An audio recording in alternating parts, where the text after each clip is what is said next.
Welcome to Instant Replay for MLS Matchday 31. I'm your host, Andrew Wiebe, and as always, we're taking a closer look at the most controversial refereeing decisions in Major League Soccer. Let's go. New England-Charlotte, 24th minute. Ignatius Ganogo is scoring this goal. It's good on the field. However, is it offside?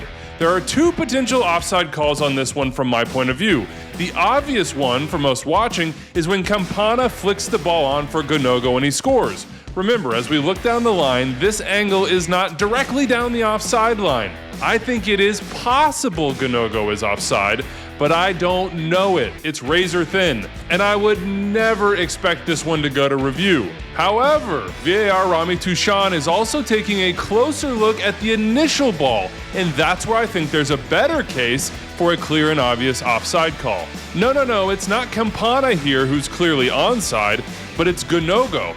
To my eye, Ganogo looks just barely leaning ahead of the second to last defender. And no, he does not get the initial flick, Campana does, but his presence affects Tim Ream's ability to challenge for that initial ball and to defend Campana. Now, is Ganogo clearly and obviously offside? That I absolutely cannot say. To me, it is too close to call definitively without offside line technology, and in these situations, I much prefer MLS's approach. Tie? Too close to call? Well, it's going to the runner, in this case Ganogo. I'm completely fine with this being called a good goal and no review being initiated by Toussaint. Here's a penalty decision in Sporting Kansas City, Colorado that Zoran Basong he didn't like. And I understand why Basong didn't. He got called for it, but when it comes to the facts here, 15 minutes in, Paxton Aronson just puts him in a blender. And then Basong reaches out and grabs Paxton's torso and pulls him back. Did Aronson have to go down? No, probably not, but he got grabbed from behind, and clearly so. Fotis Bazakos calls it. That's the right decision for me, and it's a penalty. Now, for Kansas City, if you want to go ball don't lie, that penalty was missed, but I'm still 100% good with the call.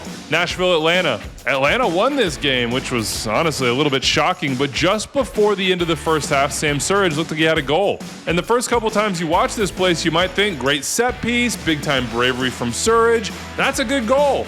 But eventually the angle hits that shows you the smoking gun, or should I say the smoking arm in this case. The one that really gives it away, the VAR Dana Radford flags the Ismir Pekmic, is the one from inside the goal, the net cam. And that angle shows you what we all see as we watch it, which is that the ball goes into the goal directly off Surridge's arm. In these cases, it doesn't have to be deliberate or in a natural position for it to be a handball. If a goal is scored directly off the arm, it doesn't count, and therefore this one doesn't either. Well done to Radford, the VAR, and Pekmic for getting this one right at the monitor.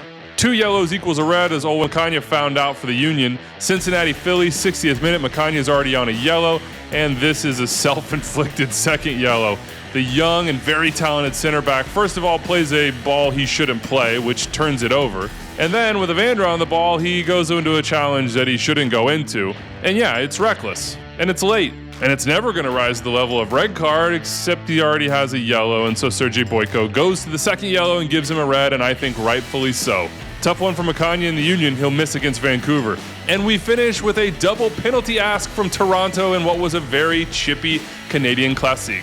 55 minutes in, first it's going to be Bryn Hildson going down, then it's going to be Jonathan Osorio. And if you watch this match back, I'm just going to say Drew Fisher had to deal with a lot of embellishment throughout. The angles aren't doing us any favors on these calls regarding clear and obvious, but first of all, I would say it's a foul on Bryn Hildson on the first one and not Petrasso. Petrasso is in position to clear. Bryn Hildson does not have possession of this ball, and he's reaching a foot out, and he's not getting any of it. He's just getting the kicking leg of Petrasso.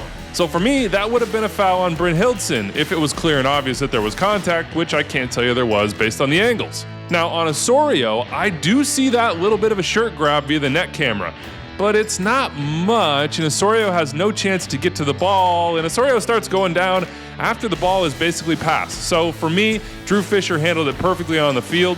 I would never expect Caroline Chenard to send these to review. And we've got a rivalry game that's doing rivalry things. That's it for us from MLS Matchday 31. Remember, if you see something, say something. My mentions, my DMs, it's all open. I'm monitoring it all on match night so we can get the best instant replay product to you possible.